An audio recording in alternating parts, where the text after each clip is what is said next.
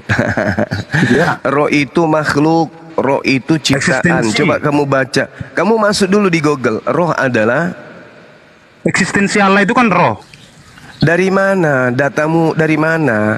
Eksistensi Allah itu roh dari mana ilmunya? Iya, dari mana? Dari Roh Allah kan udah mau layang-layang itu roh Allah. Roh Allah itu artinya Roh Allah, bukan ciptaan.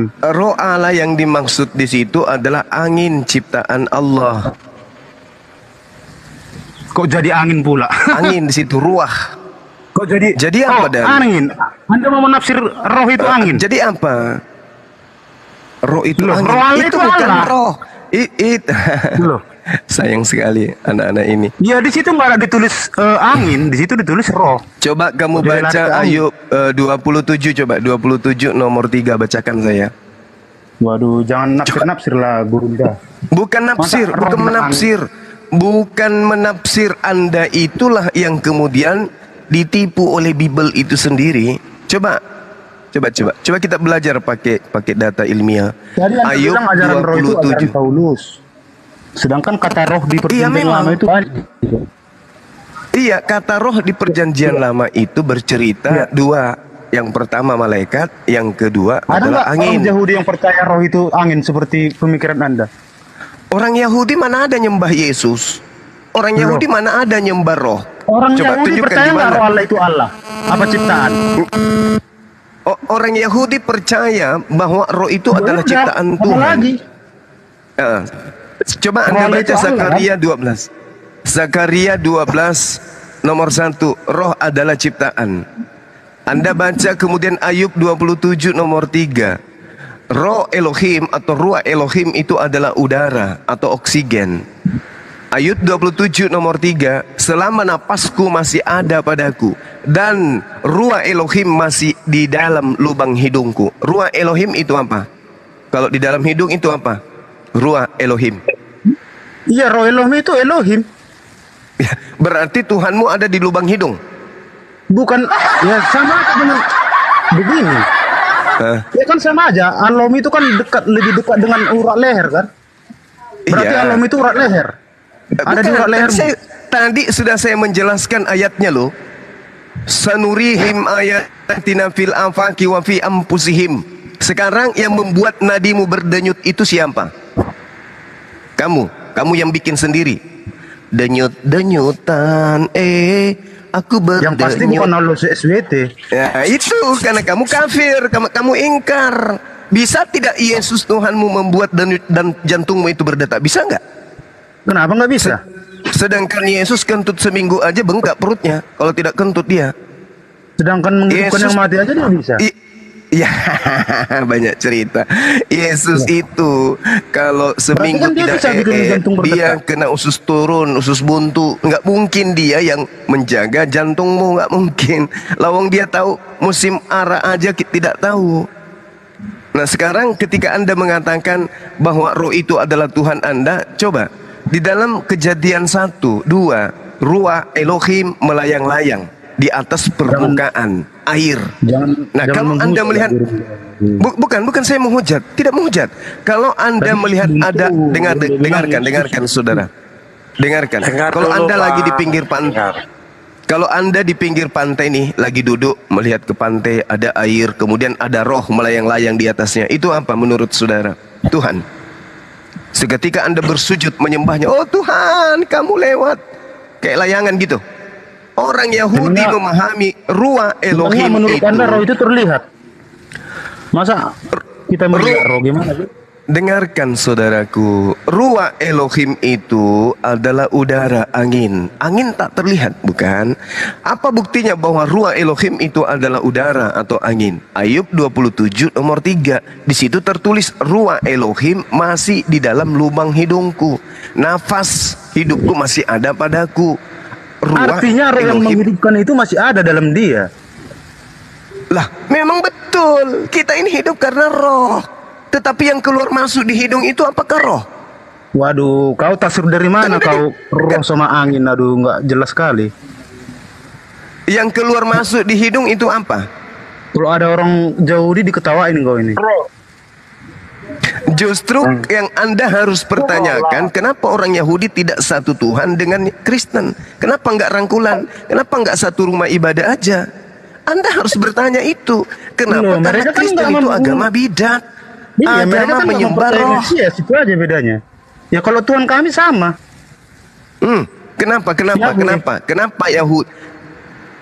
Coba, menurut Anda Yahweh itu sama nggak dengan Allah? Kenapa tidak percaya Mesias? Mesias mereka itu banyak. Mesias mereka banyak, Harun, Kores, itu Mesias mereka, Salomo, Saul. beda. Itu adalah Penjajian itu Mesias belum mereka. Mesias yang ada di dalam Yahudi adalah nabi dan rasul yang datang membebaskan mereka dari penjajahan, yang mampu mengusir penjajah. Itu Mesias bagi mereka. Begitu Yesus datang, Yesus tidak bisa memberikan apa-apa. Yesus tidak bisa membebaskan mereka dari penindasan Romawi. Jadi Yesus tidak dianggap Mesias. Mesias bagi Yahudi adalah manusia, bukan Tuhan. Ingat Bung, Ya kan mereka salah tafsir aja. Kristen pertama kali itu adalah Roma. Kok salah tafsir pula? Anda yang tidak tahu Bible, Anda yang tidak tahu kitab Ibrani, Ya buktinya kan Anda sebagian tafsirannya dari betul kita gitu. kan percaya kan. Sekarang Murid-murid Yesus itu kan orang Yahudi juga. itu yang mana yang percaya? Sekarang begini Bung, Kristen pertama itu siapa? Indonesia atau Roma? Dengar dulu. Oke. Kristen pertama itu Indonesia atau Roma? Kristen pertama itu ya murid Yesus. Kristen pertama Indonesia atau Roma? Yesus Itu dulu. Kristen pertama. Murid Yesus kalau dikatakan Kristen, pengikut Yesus, mereka bukan penyembah. Iya, itu perspektif Anda. Oh, perspektif. Sebenarnya yang Kristen pertama itu, Kristen kan memang itu ya, pengikut Kristus. kan? Kristen Ya siapa Kristen yang mengikuti dia pertama pada saat itu itu udah ada- disebut Kristen gitu loh. Kamu dengarkan dulu salah Anda, Patrium. salah, keliru. Orang menjaga. Kamu nggak mau mendengarkan memakai saya danau. soalnya. Dengarkan dulu. Nanti Dengarkan. ada sangka. Silakan Bang Suma. Yang disebut Kristen pertama kali itu adalah pengikut Paulus di Antioquia. Pengikut Yesus yang asli, mereka adalah penganut Taurat. Sedangkan Kristen pertama kali adalah orang-orang kafir. Baca Galatia 2 nomor 14. Galatia 2 nomor 14 Anda baca. Orang yang tidak bersunat adalah orang yang hidup secara kafir. Orang yang ada di Antioquia, pengikut Paulus adalah orang-orang yang tidak bersunat. Mereka lah pertama kali disebut Kristen. Dan kalau Anda baca 1 Korintus 11 nomor 1, jadilah pengikutku sebab aku juga adalah Kristus. Itu pengakuan Paulus. Tetapi diplesetkan terjemahannya ketika masuk ke Indonesia. Sebenarnya kalian itu pengikut Paulus, karena Paulus mengaku juga Kristus.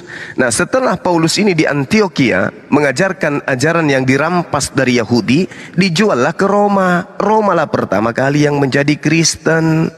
Karena Roma ini sebelum ada ajaran Paulus, memang dari nenek moyang mereka menyembah roh-roh, Hercules, Zeus, Horus, Attis. Apa kamu pikir mereka itu adalah manusia? Tidak, mereka itu adalah dewa-dewa, roh-roh.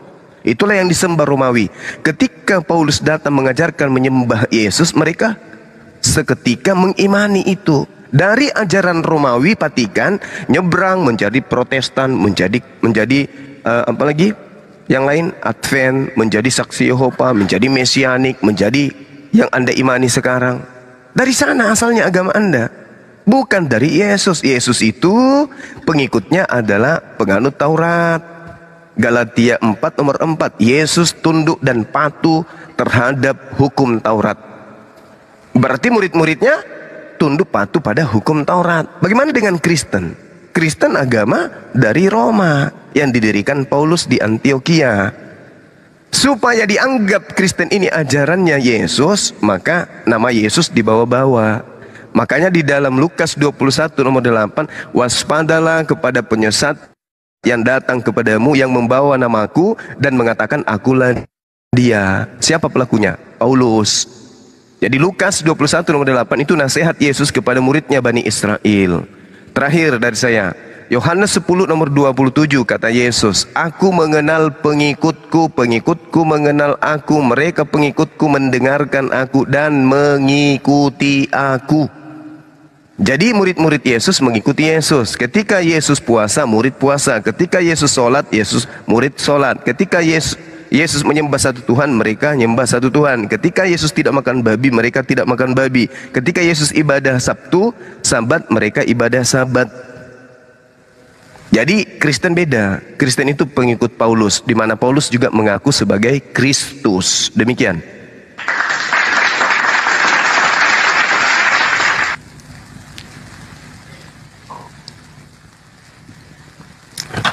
Kembali ke roh, Yesus tidak menyembah roh. Kristen menyembah roh, itu bedanya. Silakan. Masya Allah.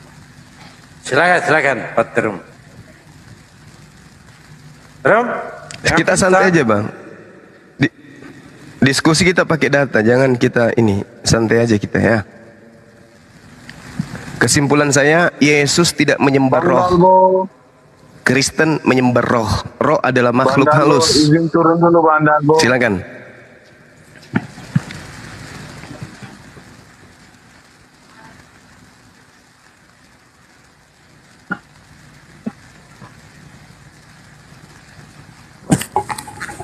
Atau jangan-jangan Bang Juma Oten ini nggak paham Bang. Siapa itu Paulus. Mungkin jangan-jangan Oten nggak paham siapa itu Paulus Bang Juma. Mungkin perlu itu Bang Juma. Bukan nggak paham, Bu. Mereka sebenarnya iya.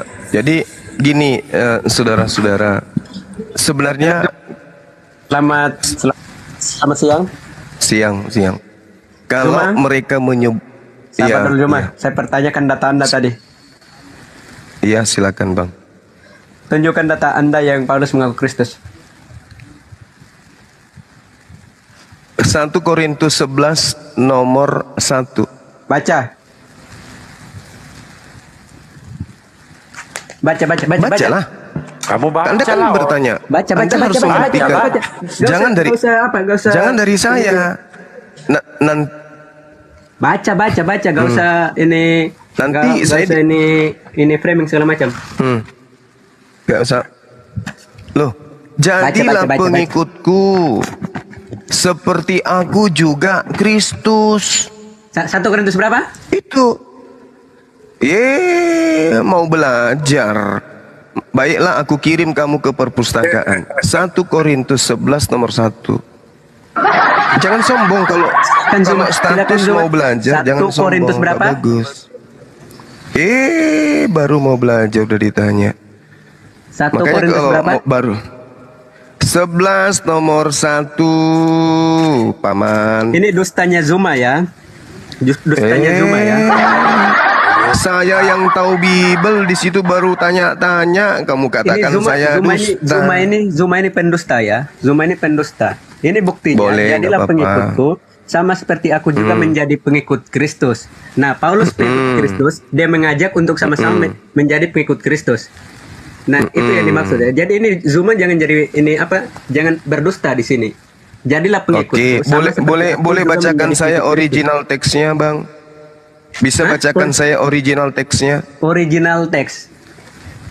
supaya kita kamu bisa tahu. terjemahkan nggak original teksnya? Mau tahu nggak? Alhamdulillah Cara saya terjemahan bahasa bisa Yunani? pelan-pelan, meskipun Kamu bisa pelan-pelan nggak tapi minimal saya menerjemahkan bisa. bahasa Yunani kayak ini? Kamu bisa nggak? Bisa nggak Kamu menerjemahkan bahasa Yunani, dengarkan, bahasa Inggris, Chan, bahasa Indonesia? Chan, kamu kalau orang bicara, kamu Kita dari diam Yunani juga. aja. No. Dia sekarang dia malah lari ke original teks lagi. Ketika saya menjelaskan maksudnya itu, dia malah lari ke original teks lagi. Itu artinya Harus, bahwa dia nggak bisa harus. mempertanggungjawabkan argumentasi dia. Harus. Dan dia Bisa ini dong. sudah mempelintir arti maksud dari ayat itu sendiri. Bisa saya no. pertanggungjawabkan, bisa. No. Ya makanya Anda harus loh, pertanggungjawabkan sekarang. Jangan suruh saya baca teks aslinya. Sementara Anda yang menarasikan, Anda yang harus. Ini naik ke tempat. Data Saya ajarin ya. Gas bang. Bro, jangan dimut. Ini kan andalan Anda Ya, sekarang saya bagaimana berhadapan dengan dia. ketika Dalbo, orang menerangkan Dalbo, ente bicara Dalbo. juga. Coba Dalbo. kamu belajar mendengar. Coba Dalbo, kamu belajar diam, mendengar. Dalbo, kau sudah beberapa kali kau keok dari saya. kamu yang Sekarang diam, giliran gurunda Anda yang dengarkan berhadapan ketika langsung orang dengan berbicara. saya. Karena gurunda Anda Saya sekarang ini gampar kau berhadapan kalau langsung berhadapan dengan langsung dengan saya. Siapa yang congornya lebih besar dari gurundamu? Oke? Iya, coba kamu Ya, dengarkan dulu. kenapa Anda nggak baca original teksnya? Kenapa? Malu? Malu ndak? Dengan terjemahan aja saya sudah tertolong dan bisa menempuh saya mengenal siapa Tuhan yang saya sembah. Parah. Dengan terjemahan sudah menolong kita untuk mengenal siapa Allah yang Kalau benar. terjemahannya salah, apakah menolong? Loh, makanya dalam kitab terjemahan itu banyak versinya. Ada ini firman Allah yang hidup. Banyak ada versinya, ini memalukan. bahasa Indonesia modern. Memalukan. Jadi sesuatu Anda apa yang kita mengakui. belum pahami, ketika kita belum mengerti, Oke, kita coba lihat terjemahan yang lain. Anda Oke? terjemahkan Ketika ke kita dalam tidak mengerti bahasa sesuka maksudnya, hati Anda. Contohnya, Ketika saya membacakan original teksnya, coba Anda terjemahkan sesuai dengan apa yang benar. Mamites mau katos kago Kristos. Coba terjemahkan ke dalam bahasa Indonesia yang baik dan benar. Kau jangan membalikan, Zuma. Kau jangan membalikan. Ketika Anda menarasikan bahwa ini terjemahan yang benar, seharusnya Anda tunjukkan cara. Oh, Kenapa dia lari? Kenapa? Begini Gurunda, dia ngoceh-ngoceh, bertanya ngoceh-ngoceh dulu. Tidak membiarkan orang menjelaskan. Iya. Ya, ini enak kalau ini Patrium. Lebih santai dia. Saya pernah melihat. Aku nanya. Saya nanya satu aja. Tadi kan udah nanya tentang roh kan. Satu aja, boleh. Iya, jadi kesimpulannya dulu, kita simpulkan dulu. Kristen itu penyembah roh. Yesus tidak menyembah roh. Roh adalah makhluk. Roh sama dengan roh adalah makhluk halus. Oke, roh adalah makhluk halus. Oke, roh itu makhluk, tapi karena dia tidak kasar, maka dia disebut makhluk halus. Itulah roh. Jadi Anda itu penyembah makhluk halus. Jadi sampai di situ udah paham ya? Makanya Kristen itu tidak pernah bisa satu tempat ibadah dengan Yahudi, karena Kristen disebut bidat oleh Yahudi, penyembah makhluk halus.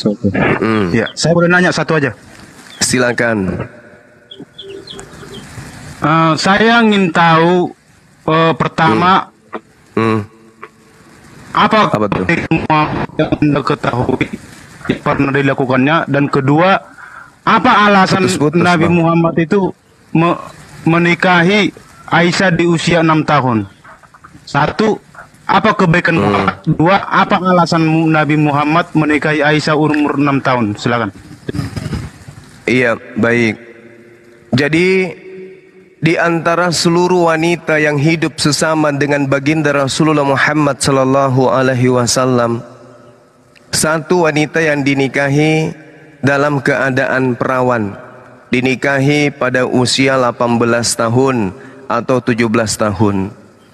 Lalu kemudian terdengar isu dari Kristen beliau menikahi Siti Aisyah 6 tahun. Itu informasi yang diriwayatkan oleh Hisham, ya.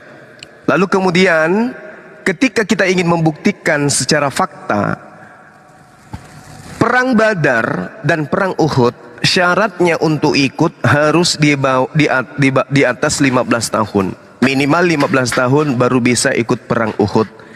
Perang Uhud, Siti Aisyah belum menjadi istri baginda Rasulullah Muhammad SAW.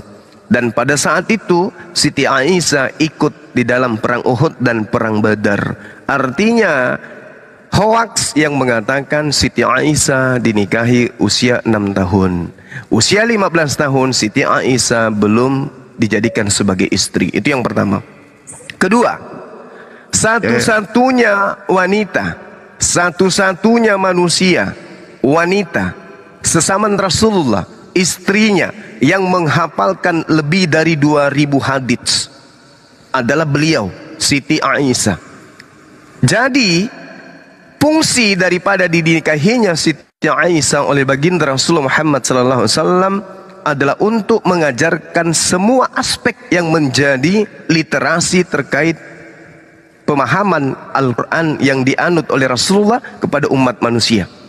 Buktinya, hari ini ketika kita bercerita tentang hal-hal yang berkaitan dengan haid, berkaitan dengan wanita, berkaitan dengan junub, berkaitan dengan nifas, haditsnya itu disampaikan oleh istri beliau, baginda Rasulullah Muhammad SAW. Istri yang menerangkan tentang nifas, istri yang menerangkan kemudian tentang haid dan seterusnya. Rasulullah yang menjelaskan kepada beliau, beliau kemudian meriwayatkan. Kalau Rasulullah bercerita tentang wanita, alat reproduksi wanita, orang ragu. Dari mana beliau tahu? Dia tidak pernah menjadi wanita, dia tidak pernah kemudian melihat wanita haid dan seterusnya. Rupa-rupanya hikmah daripada dinikahinya Siti Aisyah, sang istrilah yang akan kemudian menyampaikan risalah kenabian berkaitan dengan wanita. Itu dulu yang perlu Anda pahami. Nah, sekarang Anda bertanya, apa aja? Saya ingin mengatakan, berarti Anda ingin mengatakan bahwa HR Bukhari itu palsu ya? Hoax? Bukan palsu. Itu bukan palsu. Itu diriwayatkan oleh beliau. Tetapi periwayatannya itu, pada saat dia melakukan penelitian informasi itu, satu di antara narasumber itu sudah pikun. Sudah tidak bisa dijadikan acuan pembenaran informasi. Kenapa? Karena sudah lupa ingatan, sudah lemah ingatan. Dan dia meriwayatkan itu pada saat dia di Irak, bukan pada saat dia di Madinah. Jadi pemberitaannya itu tetap aja diberitakan, tapi dikasih keterangan. Di sini ada Urwah yang menjelaskan, Urwah keterangan hadisnya seperti apa, kemudian informasinya. Selesai. Nah, sedangkan dibandingkan dengan histori sejarah, ternyata informasi-informasi yang disebutkan oleh isnad tadi itu lemah. Kenapa? Syarat ikut perang Uhud dan Badar minimal 15 tahun. Yang tidak 15 tahun disuruh pulang. Siti Aisyah tidak pulang, artinya dia sudah di atas 15 tahun. Oke, saya ingin tahu siapa penafsir yang mengatakan bahwa HR Bukhari 5134 itu doib. Coba Anda sebutkan. Ya, silakan Anda tampilkan hadisnya. Hadis Bukhari berapa yang Anda maksud? Silakan. 5134. 5134. Coba Anda katakan siapa yang mengatakan itu doib. Oke. Anda yang membawa narasi ini, Anda juga yang harus menjelaskan siapa-siapa aja sanatnya, biar kita jelaskan. Hadis berapa tadi? 5134. Kasihan ini titipan pertanyaan. Ya, bukan titipan, saya cari sendiri. Kan Anda mengatakan itu doib. Oke, kalau Anda cari sendiri, berarti Anda paham dalilnya. Siapa aja sanatnya di situ? Enggak, saya kan enggak, itu kan klaim Anda. Saya ingin dengar dari klaim penafsir, apakah penafsir mengatakan juga, atau ada haji atau kiai haji apa siapa? Mau seorang yang paham agama mengatakan seperti itu, coba. Apa yang Anda ceritakan ini? Hadis Bukhari 5134. Iya. Mana ada bercerita tentang itu? HR Bukhari 5134. Itu bukan bercerita tentang itu. Loh, Anda gimana sih? Gimana? Itu berbicara mengenai sembelihan binatang kurban, berbicara mengenai Idul Adha. Gimana ini? Gimana? Gimana? Sami'atu Nabiyyu sallallahu alaihi wasallam yakhtubu faqala inna awwala ma nabda'a bi. Itu bukan bercerita tentang Siti Aisyah.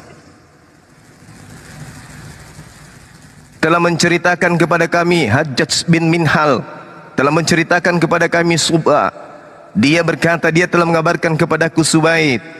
Dia berkata, saya mendengar As-Sabi dari Al-Barrah radhiyallahu an. Dia berkata, saya mendengar Nabi Muhammad sallallahu alaihi wasallam berkhutbah. Sabdanya, sesungguhnya yang pertama kali kita lakukan pada hari ini adalah melaksanakan salat Idul Adha. Mana tentang Aisyah ini? HR Bukhari 51 bukan hadis Bukhari. HR Bukhari. Nah, HR Bukhari itu artinya hadis riwayat. Hadis riwayat. Aduh, parah. Benar kata Bang Zuma, ini bisa kita membuktikan 5134. 5134 membicarakan apa yang dikatakan Bang Zuma. Bang Zuma dilawan Bang Erwin, susah.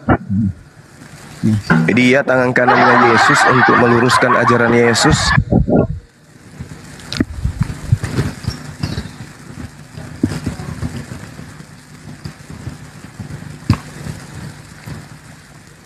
Islam itu kalau dikaji Bang, memiliki minimal 15 disiplin ilmu yang harus dikuasai untuk memahami satu konsep atau satu kaidah di Islam. Sementara Anda definisi roh aja kalang kabut. Gimana mau membahas tentang Islam? Perdalam aja dulu tentang Bible. 1 Korintus 11 nomor 1. Betulkah di situ Paulus mengaku memitesmo katos kerakogistos? Betulkah dia mengatakan seperti itu? Memitesmo katos kago Kristos. Jadilah teladanku sebagaimana saya juga adalah Kristus. Jadi Paulus mengaku teladani aku karena aku juga ini adalah Mesias. 1 Korintus 11 nomor 1. Cuman terjemahannya kemudian diplesetkan di negara kita ini. Untuk apa? Untuk mendapatkan jemaat banyak. Gitu loh. Oke? Karena memang amanat dari Paulus itu sendiri. Filipi 1 nomor 18. Ya, tapi pertanyaan saya yang kedua belum dijawab. Silakan jawab. Apa yang itu? Kedua. Apa itu? Apa kebaikan Muhammad? Oh, bagus.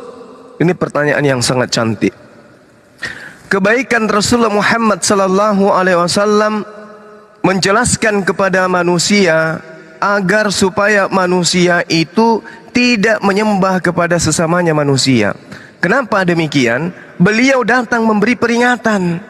Apa yang dikatakan oleh Rasulullah Muhammad sallallahu alaihi wasallam, wa ikhwanuhum yamuddunahum fil ghayyi thumma la yuqsirun.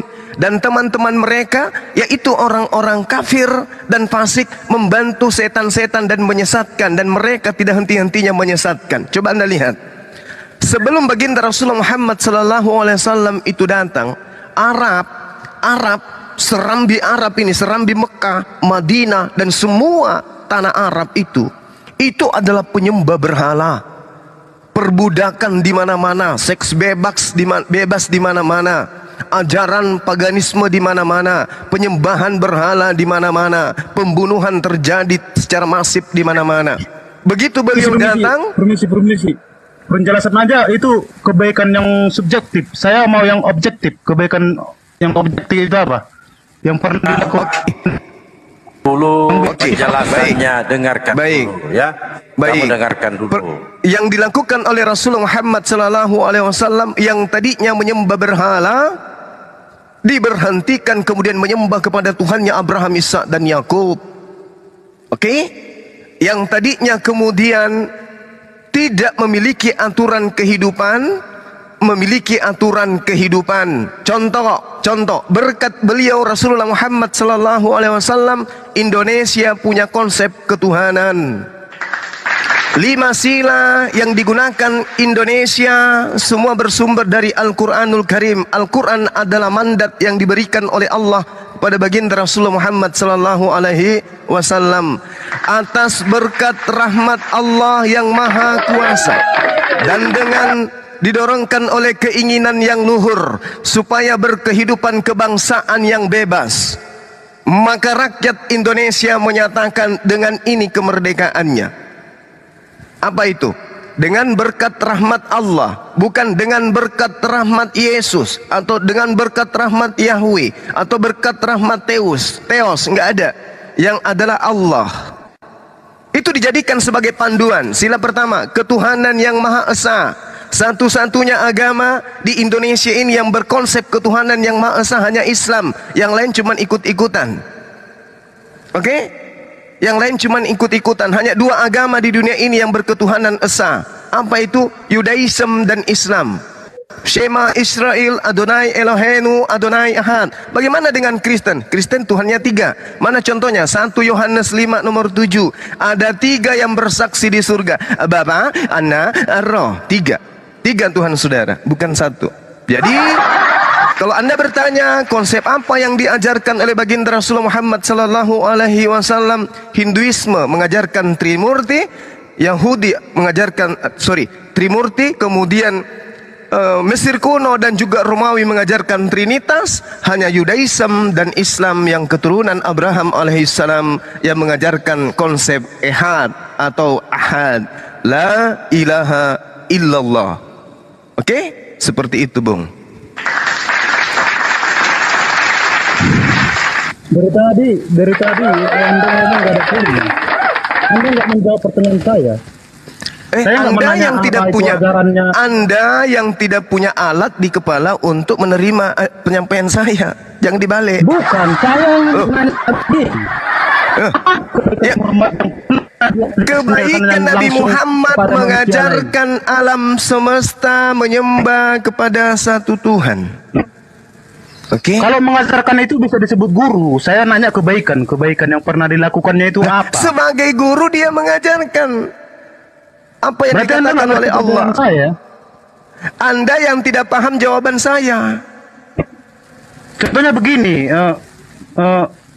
baginda menyudangi wanita Yahudi. Nah itu kebaikan.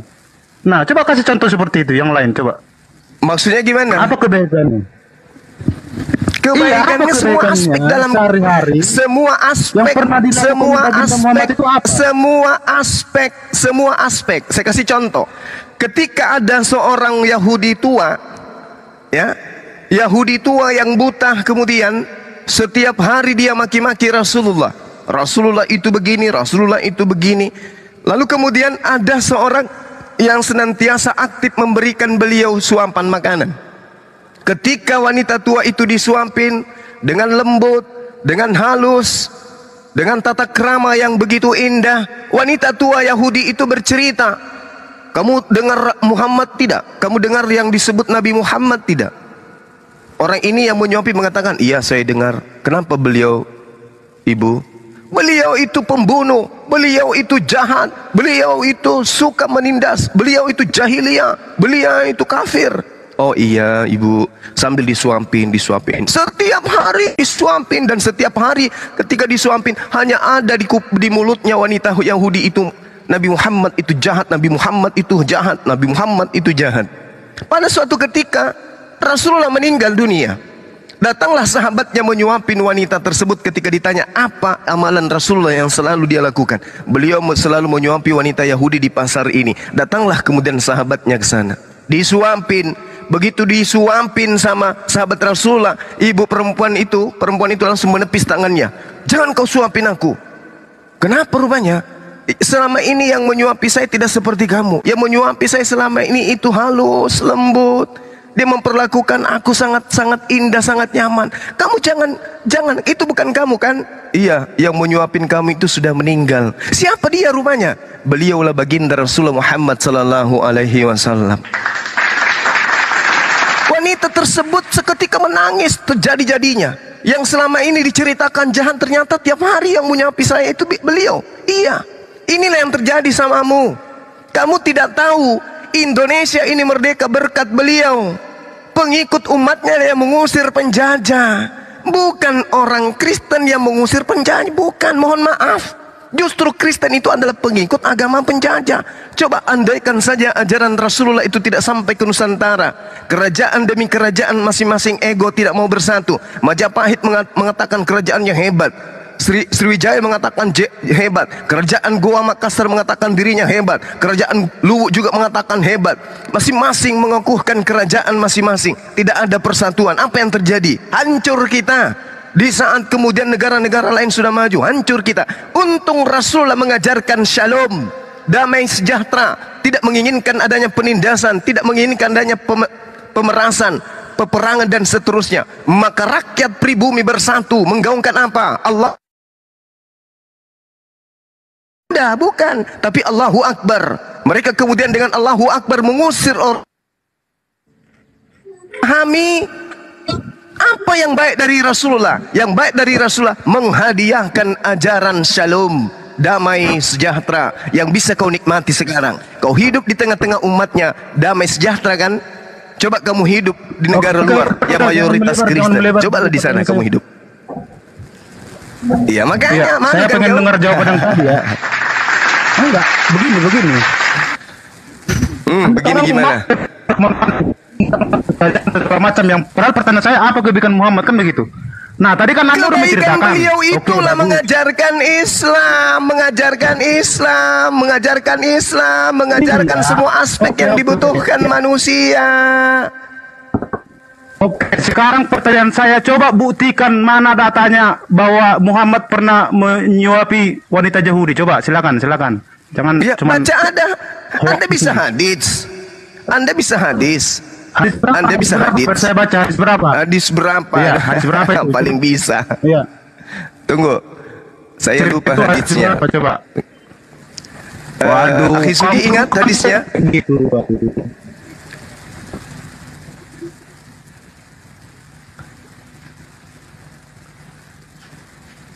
Ada yang ingat hadisnya? Islam itu luas soalnya, jadi kita tidak bisa hafal satu-satu. Seorang pengemis wanita Yahudi yang ada di Madinah. Saya pengen datanya mana? Ya, kalau cuma ngomong yang enggak betul enggak bisa. Kami umat Islam enggak bisa. Hadis riwayat Muslim itu kan? Di Sirah Nabawiyah ada Ustaz Gemma. Sirah Nabawiyah kan? Hadis ada di Sirah Nabawiyah ada. Nah, ada. Iya. Iya, ada. Hadis berapa? Saya nggak tanya buku. Sabar, teman-teman lagi cari. Sabar ya. Saya lagi di gunung soalnya, kitab saya di rumah. Rasulullah Muhammad SAW itu akhlaknya sempurna. Makanya saudara tidak akan pernah menemukan sebuah buku yang menceritakan akhlak beliau itu buruk.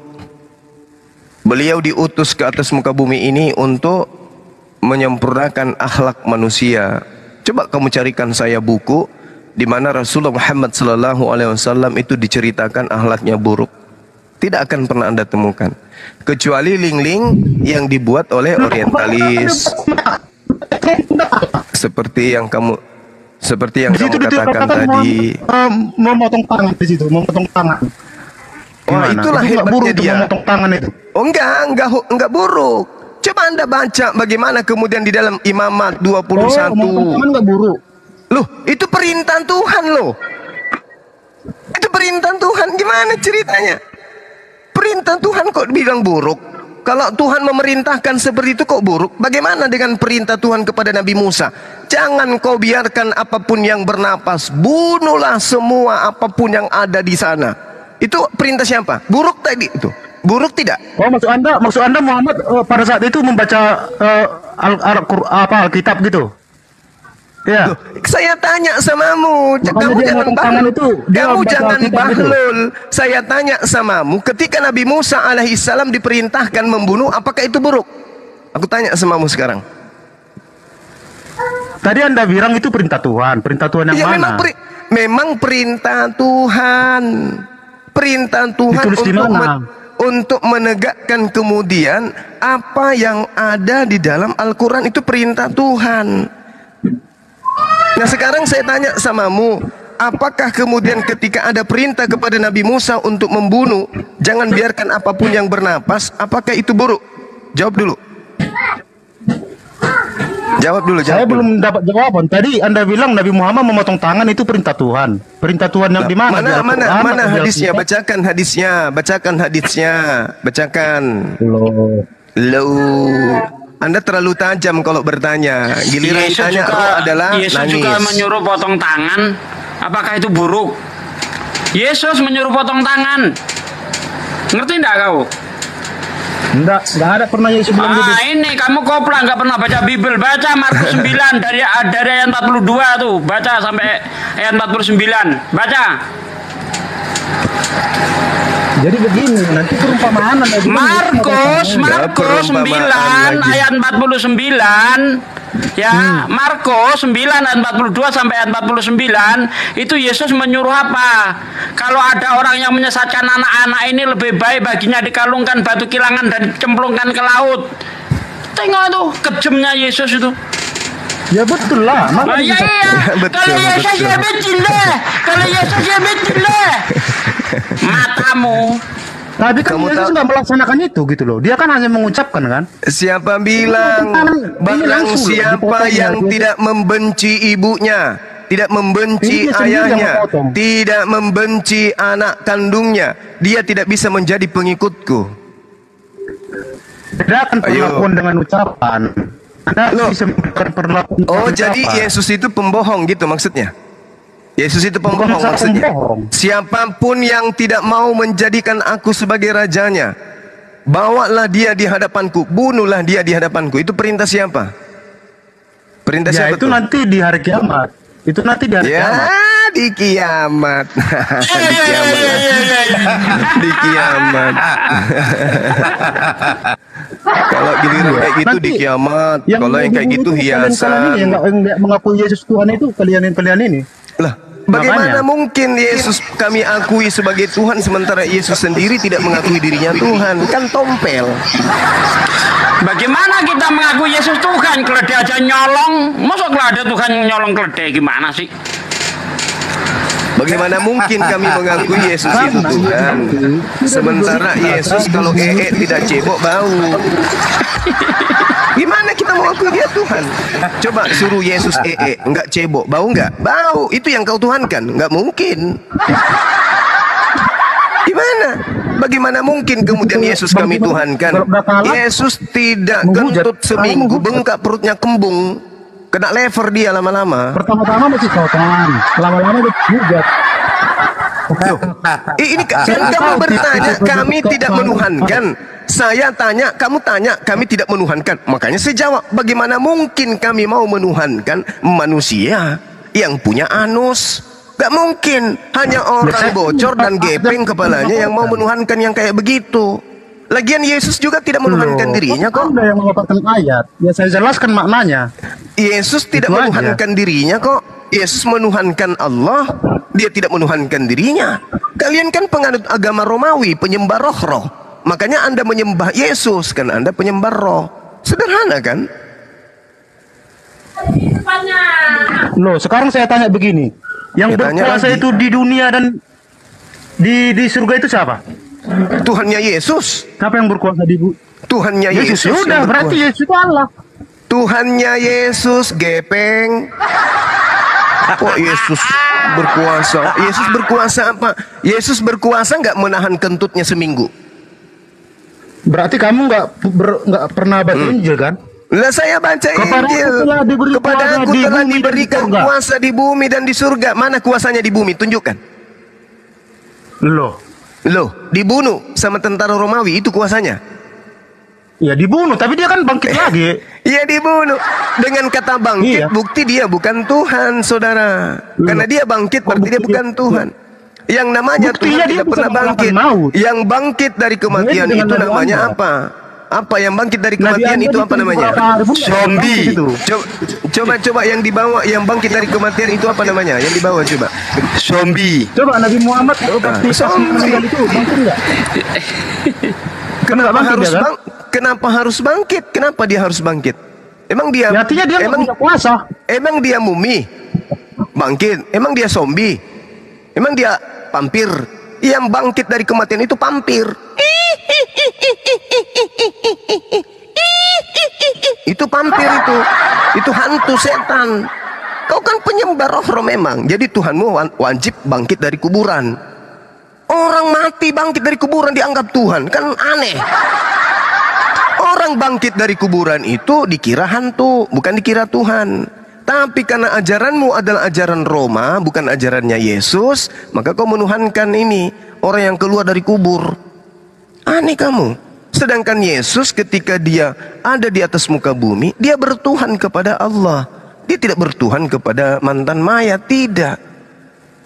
Coba Anda bedakan ajaran Yesus dan ajaran Kristen dulu, bedakan. Yesus mengajarkan ehad, tauhid. Yesus mengajarkan Islam.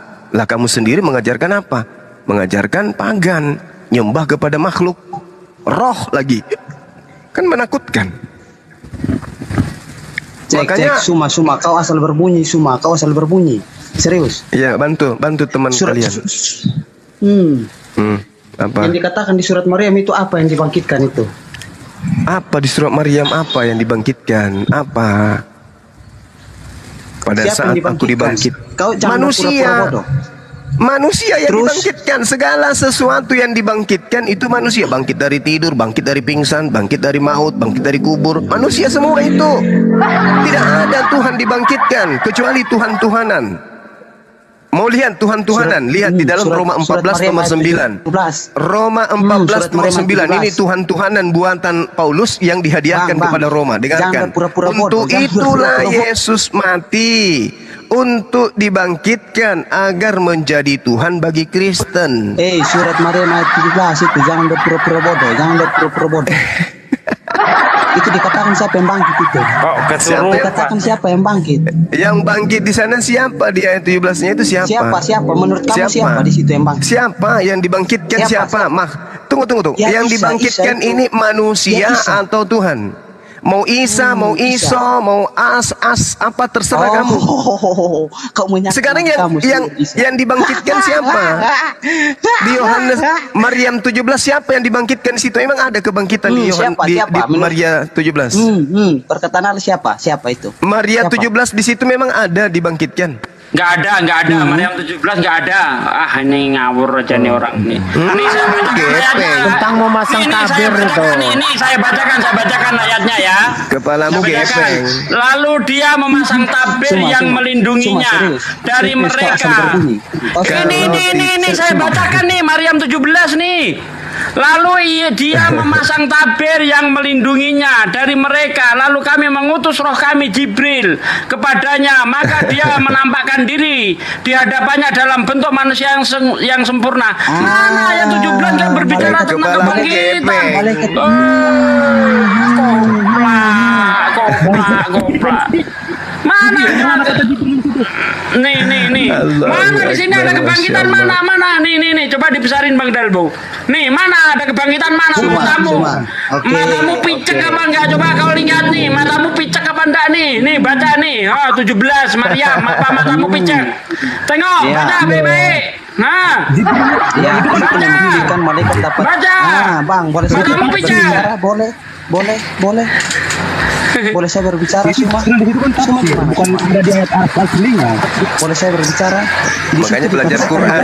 Kamu boleh berbicara, tapi kamu jangan kesurupan. Gitu loh. Di situ dikatakan malaikat dapat berubah menjadi manusia. Kenapa Allah kamu tidak? Ini yang jadi manusia ini malaikat. Iya, kenapa Allah kamu tidak bisa, geblek?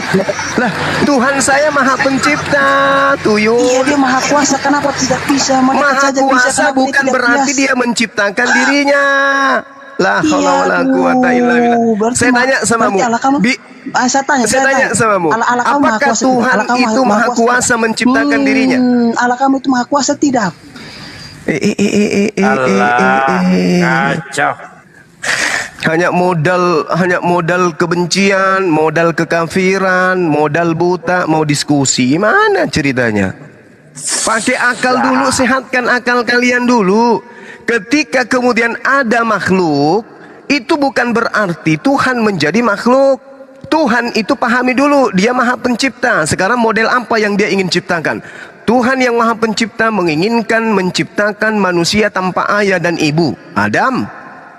Tuhan yang maha pencipta menginginkan menciptakan manusia tanpa ibu, Hawa.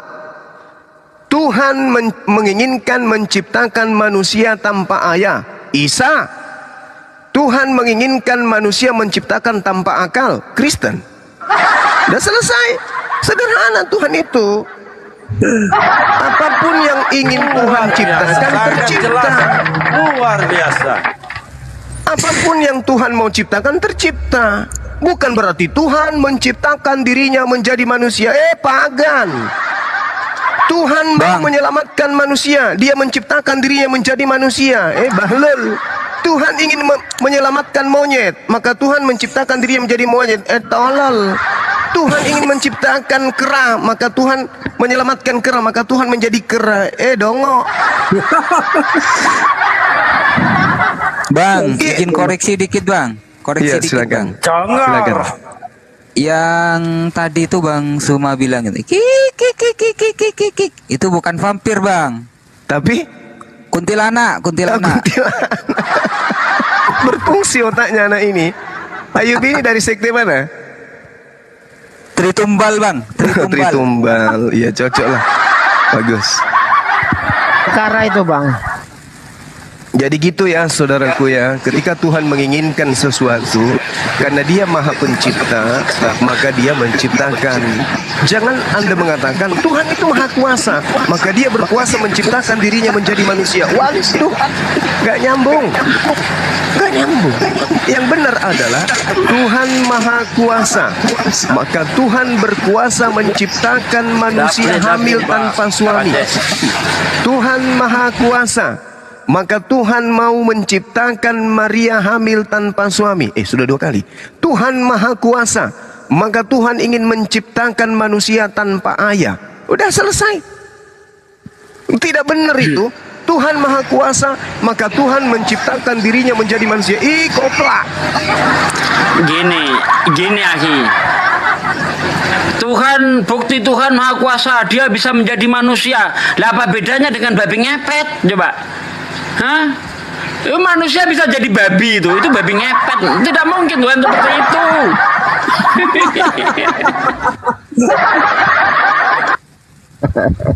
Ya, jadi saudara kita Kristen ini coba mari kita belajar pelan-pelan ya Bung ya.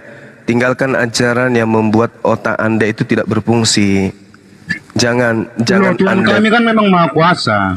Sekarang saya tanya Anda, kalau maha apa kuasa, Allah itu maha kuasa sejak zaman Nabi itu apa kemakuasaan Allah itu apa? Sabar dulu. Anda mengatakan itu kan Tuhan. klaim. Anda mengatakan Tuhan Anda maha kuasa katanya. Kalau Tuhan Anda maha kuasa, berkuasakah Tuhan Anda menciptakan manusia lahir tanpa ayah? Jawab.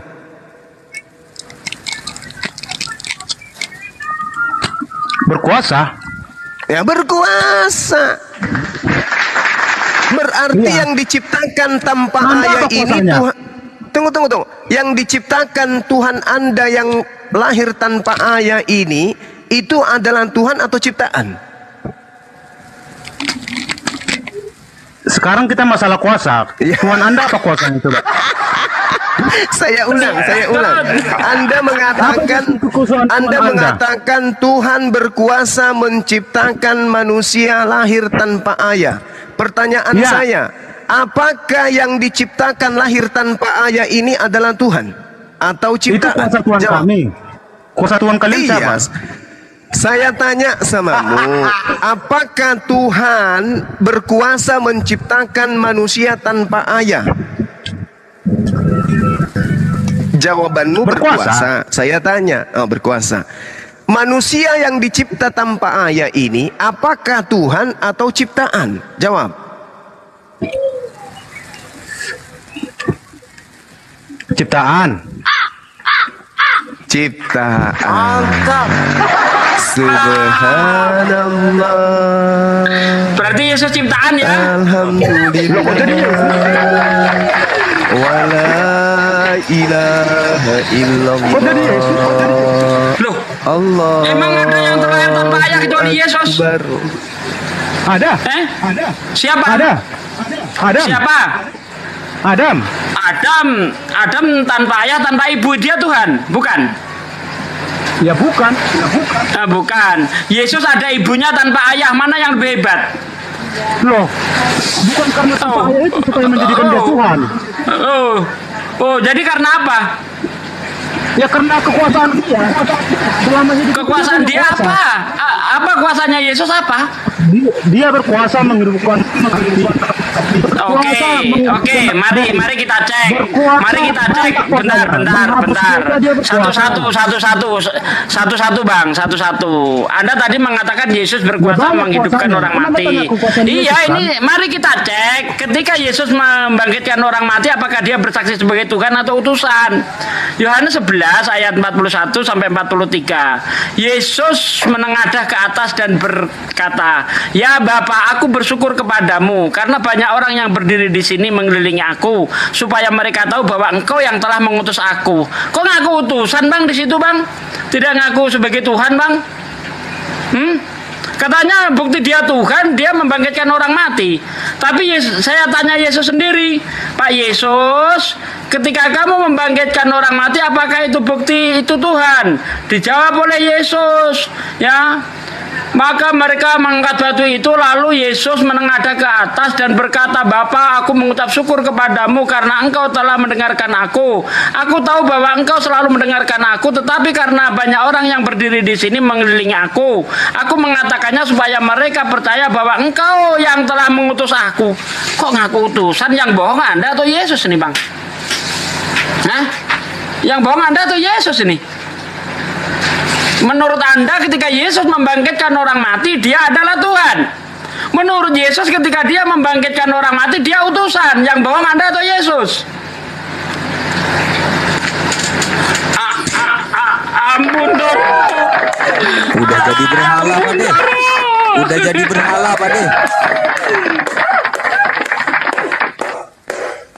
Sober.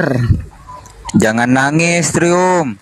Jangan nangis. Ya, belajar ayo, aja bangkit. yuk, belajar. Bangkit.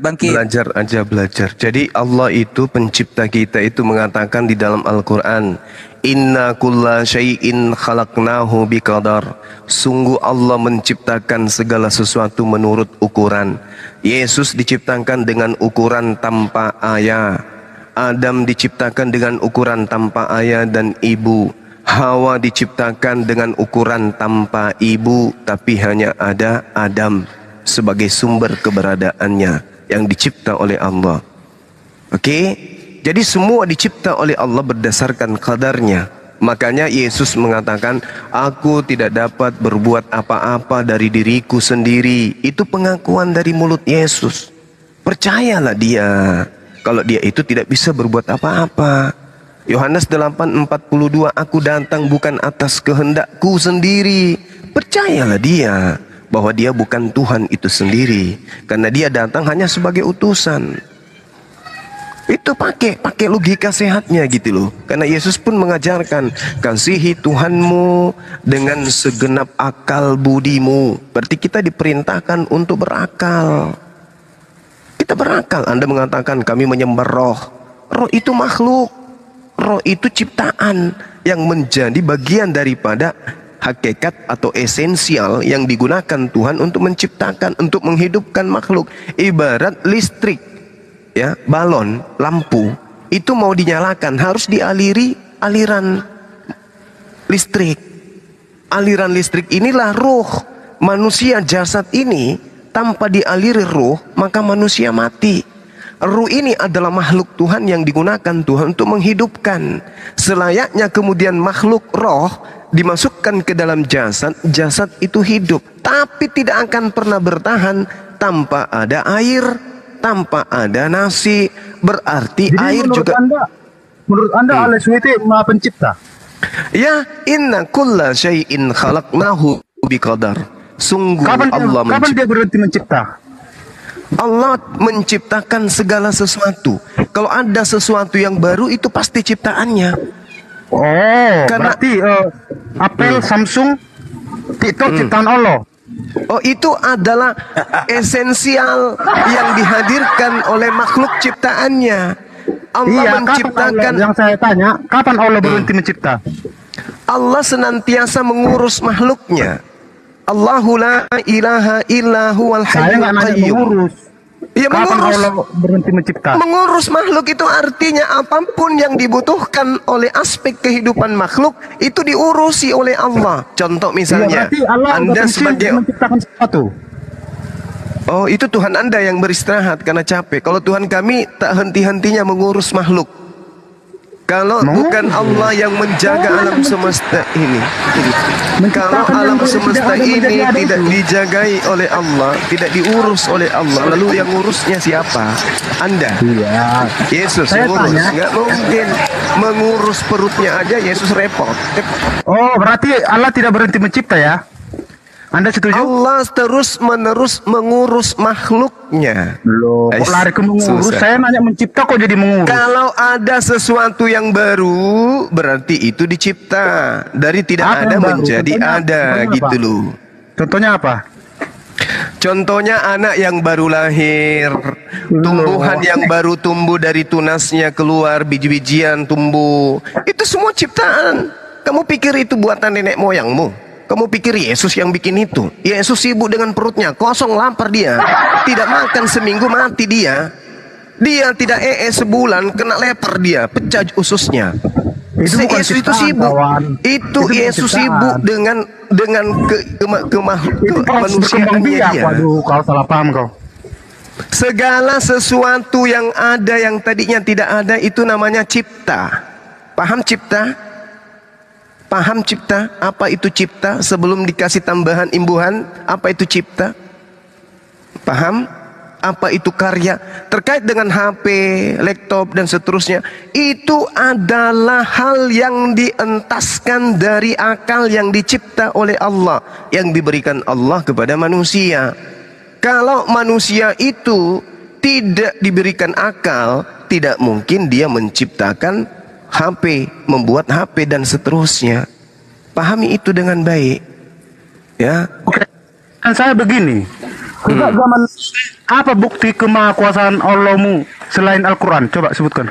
Alam semesta ini ciptaannya. Kamu ciptaan Allah.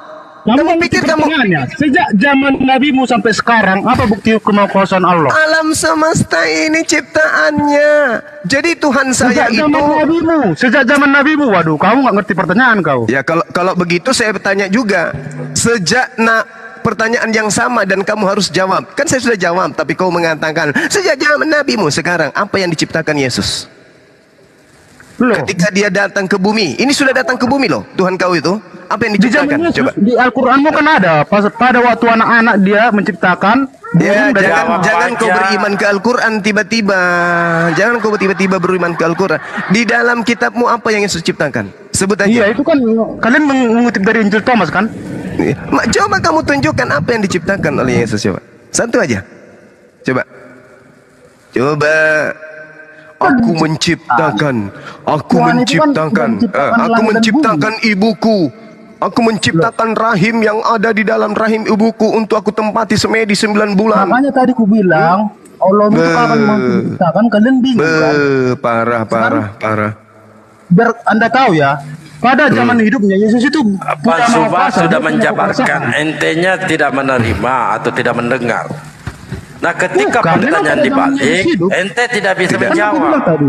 Dia punya kuasa untuk menghapus dosa. Tidak ada dia alat punya kuasa untuk berjalan di air. Dia punya banyak kuasanya. Nah, pertanyaan saya dari zaman Nabimu sampai sekarang apa kekuasaan Allah itu apa? Ini dia masih membuat alam ini hidup secara tentram, hidup secara tersusun. Alam semesta ini yang menjaga, kamu pikir Yesus? Kan hanya ada Tuhan. Saya Allah, kamu Yesus. Kira-kira yang menjaga alam semesta ini Yesus? Menjaga perutnya aja susah Yesus itu. Ku bilang samamu, Yesus tidak cebok, bau dia. Untuk mengurus pantatnya aja dia butuh air. Oke? Jadi jangan kau sandingkan Tuhanmu yang adalah makhluk dengan Tuhanku. Tuhanku itu pencipta alam semesta. Inna kulla syai'in khalaqnahu biqadar. Sungguh Allah menciptakan segala sesuatu menurut ukuran. Oke? Kok jadi menjaga? Sapam juga bisa menjaga perusahaan, bukan berarti Tuhan kanlah itu, Tuhan kanlah Sapam. Kalau kamu Tuhan kan itu, karena otakmu nggak berfungsi. Alam semesta ini, alam semesta ini. Saya tanya samamu. Sekarang saya tanya samamu. Kita netral aja dulu. Kita netral dulu. Sapam yang kamu maksud tadi, yang dengarkan. Mudah-mudahan kamu masih bisa diwaraskan. Sapam yang tadinya menjaga perusahaan, yang menjaga jantungnya berdetak setiap saat itu siapa? Jawab. Nah, terlempar ke perpustakaan. Puyeng minum bodrek ya. Bukan itu. Ya, sekarang Sapam yang menjaga perusahaan itu. Yang menjaga denyut jantung dari Sapam itu siapa? Yang menjaga denyut jantung. Kenapa? Kok jadi menjaga terus sih? Saya nanya ke Makosan loh, bukan ya, menjaga. Karena alam semesta ini dijaga oleh siapa? Saya tanya samamu. Siapa yang menjaga eksistensi daripada alam semesta ini? Kutanya samamu, jawab. Menjaga itu kan cuma klaim Anda kan? Pasti klaim. Tuhan pasti mengklaim dirinya Tuhan. Itu pasti tuh. Bagaimana Tuhannya Abraham mengklaim dirinya Tuhan? Bagaimana Tuhannya Musa mengklaim dirinya Tuhan? Cuma Tuhannya Kristen yang tidak pernah mengklaim dirinya Tuhan karena memang bukan Tuhan. Iya, dan ini juga mengklaim dirinya iya, Tuhan. bagus kau akui. Kalau cuma klaim bisa doang, itu juga bisa mengklaim ke Tuhan. Sekarang apakah Tuhan di dalam kitabnya orang? Sekarang apakah Tuhannya? Dengarkan saya. Tuhan sebagai mana Tuhan yang kan itu tidak berfungsi otak? Beginilah ceritanya. Sekarang begini, ada tidak Musa menyaksikan Tuhannya Abraham menciptakan alam semesta? Ada tidak Musa? Kok Musa menulis kitab Kejadian katanya? Dari mana Musa tahu kalau ada yang disebut Tuhan menciptakan hari pertama, hari kedua? Itu kan klaim. Emang ada kamu di situ menyaksikan? Kalau itu yang ingin kau jadikan patokan. Kan Tuhan itu mengklaim. Tuhan berfirman, roh Tuhan melayang-layang di atas permukaan air. Itulah hari pertama. Jadilah tuak, maka jadi gula merah. Oke? Itu klaim. Itu klaim atau itu fakta? Begini. Saya tanya samamu. Itu klaim atau itu fakta? Saya tanya samamu. Itu klaim atau fakta? Hei, Bahlul, dengarkan. Itu klaim atau itu fakta? Bahlul, itu fakta atau itu klaim? Ya. Kan pada saat itu dia membelah lautan, banyak saksinya. Makanya yang saya tanya, pada mulanya bumi langit kosong. Nah, itu klaim atau itu fakta? Gimana Anda bertanya? Pertanyaan saya juga belum Anda jawab. Ya, itu nangis. Saya menjawab, dengarkan, saya telah menjawabnya dan kamu mengatakan itu klaim. Sekarang saya balik. Ketika Tuhan mengatakan inilah hari pertama, inilah hari kedua, itu klaim atau ada yang menyaksikan?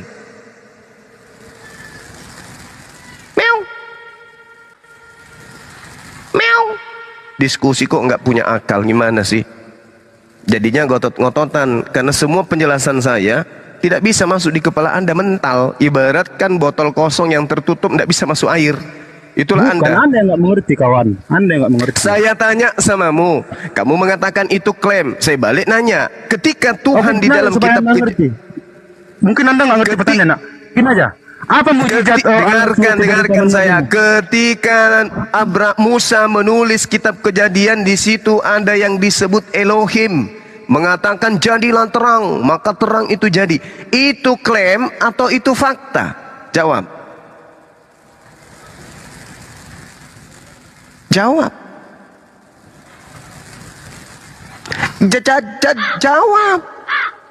Meow. Nggak tahu, Bang. Jawab. Kaku kan lidahmu? Tuhan itu pasti mengklaim dirinya pencipta. Hanya Tuhanmu yang tidak mengklaim dirinya pencipta, karena memang dia bukan Tuhan. Udahlah, Akulah sudah kasihin Tuhan. aku nengok kau. Nanti kau Akulah salah ngomong Tuhan, pula nanti. Kau tidak bilang pula ada nanti. Tuhan selain aku. Yesaya 45 nomor 6. Itu klaim atau apa? Udahlah, kau nggak ngerti. Kau pertanyaanku apa? Nggak ngerti. Ditanya Ya apa? udah, Jawab apa? udahlah, udah. Kau cebok sana air 1 sendok. Udah. Kan kayak gitu kau. Kamu bertanya, saya menjawab. Kamu tidak paham jawaban saya. Habis itu kau katakan saya yang tidak ngerti. Kan gepeng. Lucu. Nggak ada alat di kepala untuk menerima jawaban saya. Ini ya, saya tunjukkan bukti kehebatan Allah itu ya. Kehebatan Allah itu bisa mempermalukan Tuhannya Kristen. Oh, keren ya. Kehebatan Allah itu bisa mempermalukan Tuhannya Kristen. Contoh begini. Allah berfirman di dalam Al-Qur'an surah Al-Alaq ya, dalam surah Al-Alaq, khalaqal insana min alaq, yang telah menciptakan manusia seperti lintah. Nih. Manusia itu seperti lintah. Ini ayat apa? Buktinya nih. Ya, saya tunjukkan. Bang Badalbo. Besarin Bang Dalbo. Host, kerja host. Host, kerja host. Nih. Kholakol insana min alaq. Inilah bentuk embrio ketika masih berumur 24-25 hari. Ini lintah yang bawah. Nah ini. Ini terbukti secara ilmu embriologi modern. Ya, sementara menurut Bible di dalam ayat 10 ayat 10, bukankah engkau yang mencurahkan aku seperti susu dan mengentalkan aku seperti keju? Begini bentuk manusia dalam rahim. Ah, begini keju. Ini mau ulang ini. tahun apa ini? Ini. Itu ulang tahun loh. Ya ini menampar muka Tuhanmu. Karena menurut Tuhanmu manusia di dalam perut itu seperti keju. Nih. Ayub 10 ayat 10, bukankah engkau Tuhan yang telah mencurahkan aku seperti susu dan mengentalkan aku seperti keju? Begini bentuk sigot di dalam rahim, begini, begini. Lihat nih. Al-Quran. Kholaqal insana min alaq. Nih bentuk manusia sebelum berbentuk apa? Manusia ini seperti lintah. Mana yang lebih benar?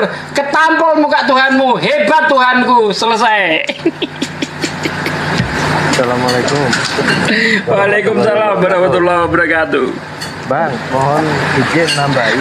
Kan tadi kan itu bertanya apa hebatnya Allah sejak di zaman Nabi Muhammad kan? Setelah itu kan ada firman Allah itu yang mengatakan bahwa di dalam lautan ada sungai. Terus bertemunya dua laut yang airnya tidak sama. Itu kan 1400 tahun lalu sudah diinformasikan oleh Allah kepada Nabi Muhammad lewat malaikat Jibril, gitu kan? Pertanyaan sebaliknya, ada enggak itu di Bible mereka, gitu loh. Terima kasih, Bang.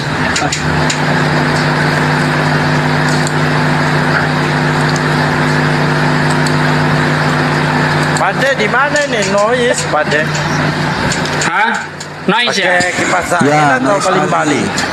Bentar. Noise. Ini saya buka lagi ya. Bentar saya buka lagi. Ada kehebatan Tuhan Kristen itu, ya. Ular makan debu. Nah, ini dia. Vacuum cleaner. Ini ular makan debu nih. Nih vacuum cleaner nih. Ini ular makan debu baru bener nih. Oke, saya mute dulu.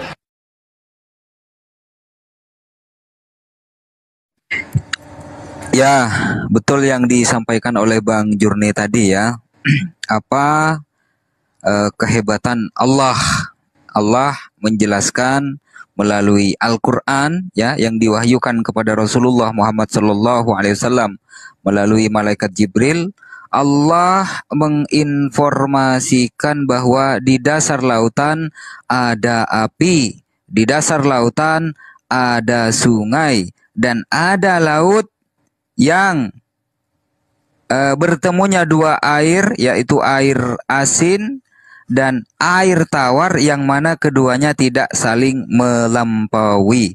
Itu sudah dijelaskan di dalam Al-Quran 1400 tahun yang lalu. Dan satu lagi, Allah menginformasikan bahwa jasad Fir'aun tetap utuh. Apakah terbukti? Informasi yang disampaikan oleh Al-Quran semuanya terbukti. Itulah kehebatan Allah. Lanjut Bang Zuma. Ini ada saudari kita. Mana dia?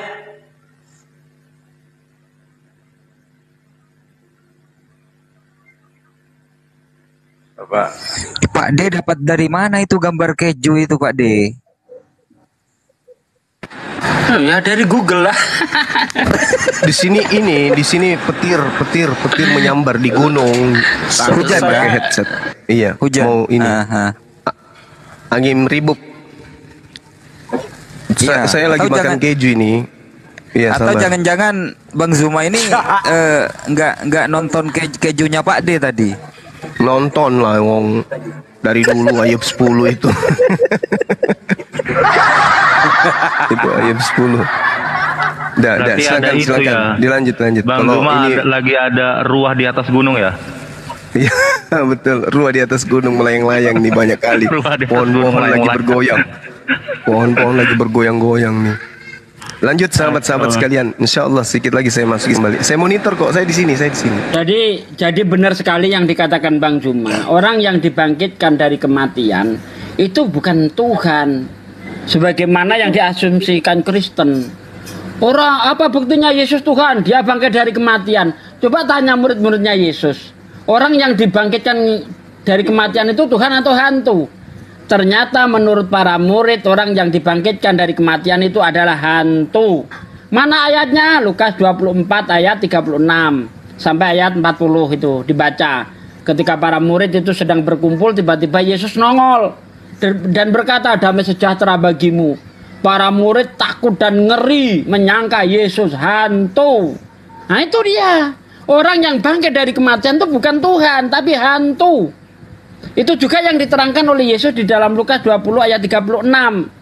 Orang yang dibangkitkan dari kematian itu akan seperti hantu, akan seperti roh, akan seperti malaikat di surga. Jadi orang yang bangkit dari kematian bukan Tuhan, tapi hantu. Tuhan ya itu. Ampun Bang Sugi, ampun. Ini dia. Mbak Ruth, selamat malam. Iya. Ruth, Iya. selamat malam. Iya. Siang di sini Bang, bukan malam.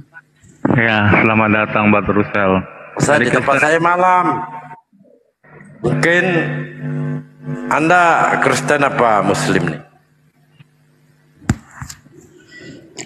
Pengikut Kristus Bang, Kristen. Kristen. Oke, silakan Pak Desuki, karena Bang Zuma mungkin lagi ini ya. Pak Desuki. Pak Gurunda, kabar sudah siap? Kak Ruth?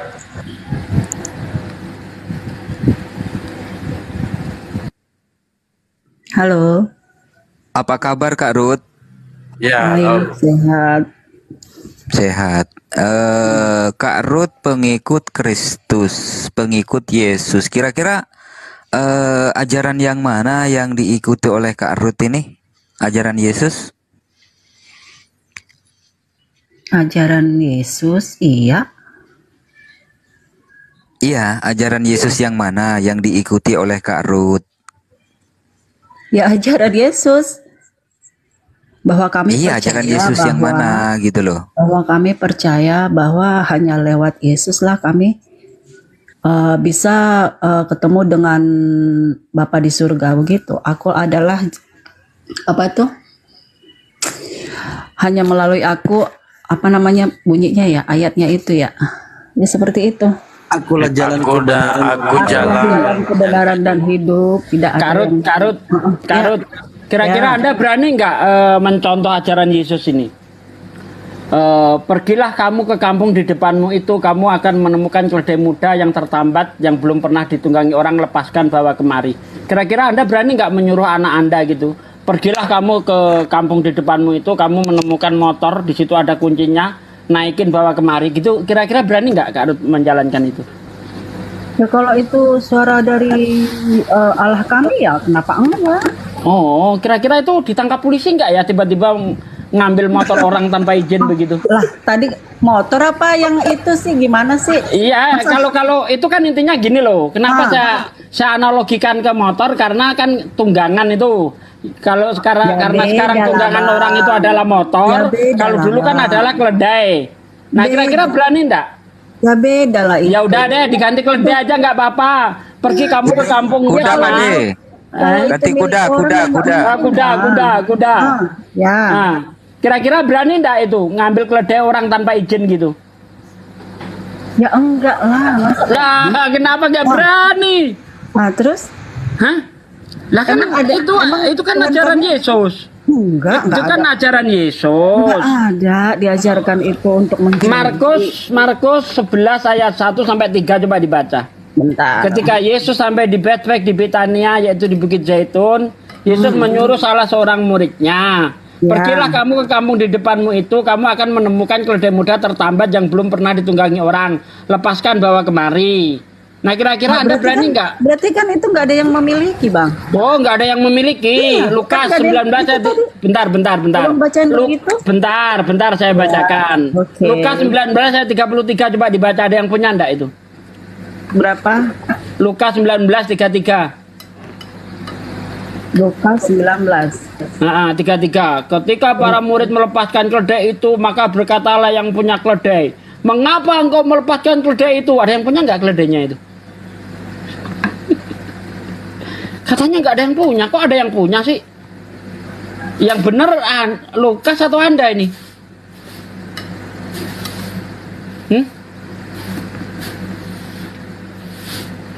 Ampun bang. Dilanjut, saya mau makan dulu. Ini udah mau disuapin sama istri. Bentar. makan dulu biar kenyang.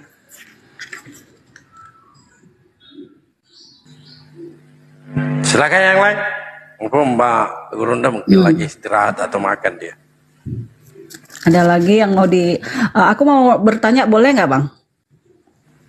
Yang tadi aja yang benar Lukas atau Anda itu. Artinya sanggup nggak? Kalau ini kan ini aku masalah ini aku bukan apologet, Bang. Jadi aku intinya memang pengikut Kristus, dimana aku percaya. Iya, didasari dari pernyataan saudara tadi bahwa Anda adalah pengikut Kristus. Salah satu ajaran yang Anda buktikan untuk mengikut Kristus itu apa? Oke, di sini dibawakan narasi tentang pencurian keledai. Sanggupkah Anda menerapkannya pada saat ini, membuktikan bahwa Anda adalah seorang pengikut Kristus? Ya enggak lah, Bang, zamannya udah beda atuh. Lah berarti namanya ajaran Yesus itu tergantung dari zaman ya begitu. Iya, berarti ajaran Yesus itu tergantung zaman ya gitu. Ya enggak juga, itu berlaku juga sampai sekarang. Nah, tapi berarti ya, kan berlaku juga tetap gitu untuk melakukannya itu. Juga, Bang. Iya, berarti ajaran nih, bentar. Berarti ajarannya Yesus itu mengikuti eranya atau masanya seperti itu. Kalau eranya modern berarti modern juga, berarti dihapuskan hal seperti itu. Itu berlaku dari zaman dulu sampai sekarang juga itu ada, Bang. Makanya ada Alkitab. Nah, berarti Anda juga pun harus sanggup melakukan tindakan seperti itu. Karena apa? Itu ajaran yang tak akan berubah. Kalau misalnya itu udah buatan bagaimana? Bang, itu semua yang ada di sini juga nggak mentah-mentah kita laksanakan, Bang. Misalnya kayak itu tuh, kalian kan suka framing tuh masalah. Nggak mentah-mentah dilaksanakan. Berarti ajaran itu namanya perlu dipertanyakan lagi gitu ya. Berarti ajaran itu perlu dikaji lagi begitu kalau bukan mentah-mentah. Berarti itu saya tanya, bentar, saya tanya itu ajaran dari Tuhan itu langsung transmisinya dari Tuhan apa dari manusia? Begitu loh, Bang. Saya tanya sama kamu, sama Ruth gitu. Berarti ajaran itu adalah tercipta dari sumbernya atau dari campur tangan manusia kalau mengikuti masanya atau eranya? Kenapa? Jangan buru-buru ngomongnya, aku ini nggak bisa nyimak. Kenapa? Tadi kan Ruth bilang jangan diterima mentah-mentah ajaran itu, begitu kan? Iya. Artinya ketika Anda mengatakan seperti itu, ada keraguan di dalam situ. Begitu, kenapa Anda menyatakan dalam keraguan? Artinya perlu dipertimbangkan ajaran tersebut, baik atau benar. Nah, berarti ajaran Yesus itu perlu pertimbangan, begitu kan? Itu artinya hikmat, Bang, yang kita dikasih sama Tuhan. Iya, makanya berarti tindakan Yesus itu ada yang salah, ada yang benar di mata saudara. Enggak juga, enggak. Lah kalau enggak ada, kenapa Anda takut untuk melakukannya? Anda menyatakan diri sebagai pengikut Kristus.